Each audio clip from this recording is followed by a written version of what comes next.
Shalom, selamat pagi bagi kita semuanya, Bapak Ibu Saudara-saudara yang terkasih. Sebelum kita mendengarkan firman Tuhan yang mengantar kita di dalam melakukan segala kegiatan kita pada hari ini, mari kita terlebih dulu menyerahkan diri kita di hadapannya, kita berdoa.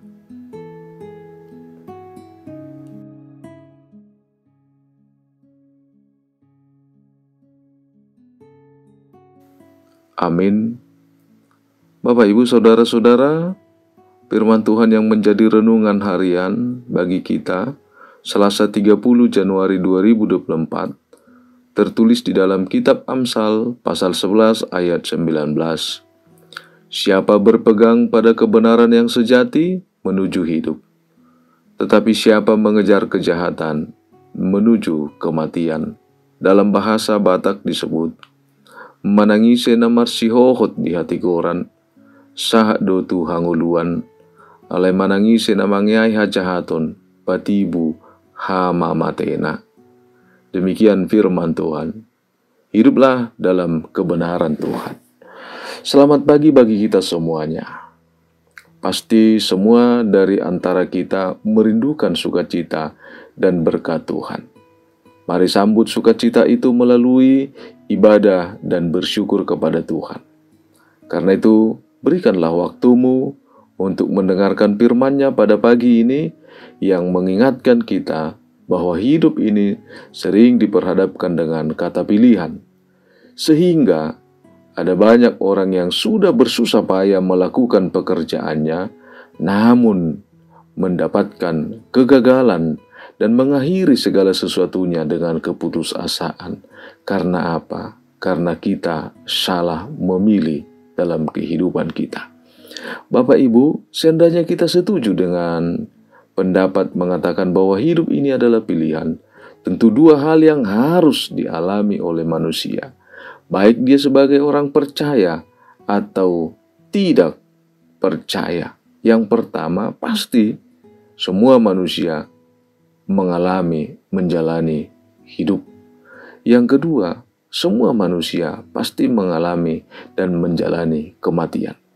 Namun bagaimana kita membedakannya? Supaya sebagai orang percaya kita sendiri mampu membedakan dengan orang yang tidak percaya. Sekalipun kita sama-sama hidup dan mati. Maka melalui firman Tuhan pagi ini, sekalipun kita berbicara hidup ini sebagai pilihan, namun pilihan itu hanya ada dua. Ketika kita sudah memilih, maka kita tidak boleh ragu. Bapak Ibu Saudara-saudara yang terkasih, Tuhan mengingatkan kita pagi ini, kehidupan yang dimaksud bukanlah hanya sekedar hidup dan bernapas dan menunjukkan identitas. Namun ditekankan kita harus memiliki kehidupan yang sejati. Apa yang dimaksud dengan kehidupan yang sejati? Kehidupan yang sejati bukan lamanya umur kita, atau banyaknya harta kita, atau tinggi rendahnya pendidikan kita. Namun kehidupan yang sejati adalah di mana manusia itu memiliki perubahan, mempunyai hidup baru, yaitu memilih dan memutuskan untuk hidup dalam kebenaran Tuhan. Terkadang selama ini, kebenaran itu dianggap relatif.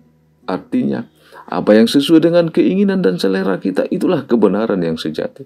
Karena itu, setiap orang yang hidup di luar dari kebenaran Kristus adalah orang yang melakukan kejahatan.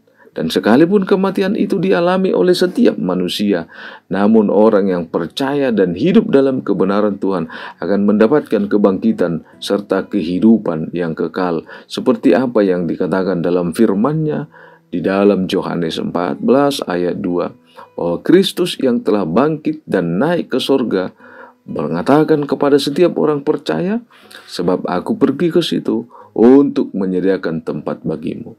Sementara Tuhan juga berkata akan perbuatan manusia di dalam Wahyu 14 ayat 13. Dan aku mendengar suara dari sorga berkata, tuliskan, berbahagialah orang-orang mati yang mati dalam Tuhan sejak sekarang ini. Sungguh, kata Roh, supaya mereka boleh beristirahat dari jerih lelah mereka, karena segala perbuatan mereka menyertai mereka.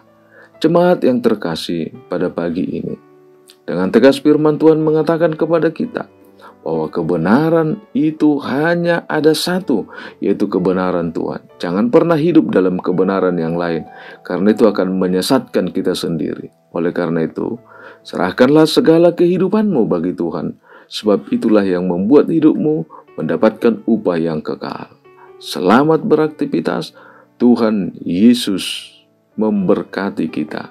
Mari kita berdoa. Syukur bagimu Allah Bapa yang bertahta di dalam kerajaan sorga, karena kasih setiamu tetap menyertai kehidupan kami. Kami mendapatkan sukacita pada pagi hari ini, di mana Tuhan telah membangunkan kami dari tidur kami, dan kami yakin bahwa Tuhan akan menghantar kami untuk melakukan segala karya kami dan aktivitas kami. Terima kasih Tuhan kalau pada pagi hari ini kami berdoa buat seluruh jemaat-Mu.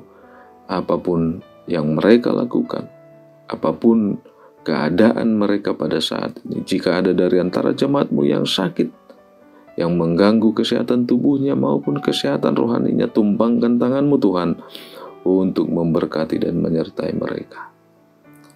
Jika ada jemaat-Mu yang bergumul, yang berduka, tolong mereka. Berkati, kuatkan imannya, supaya mereka tidak putus asa.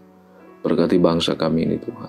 Berkati gereja-Mu secara khusus HKBP Tuhan. Biarlah Tuhan pakai semua para hamba-Mu, jemaat-Mu menjadi saluran berkat-Mu untuk membawa kebenaran-Mu dalam dunia di mana kami hidup.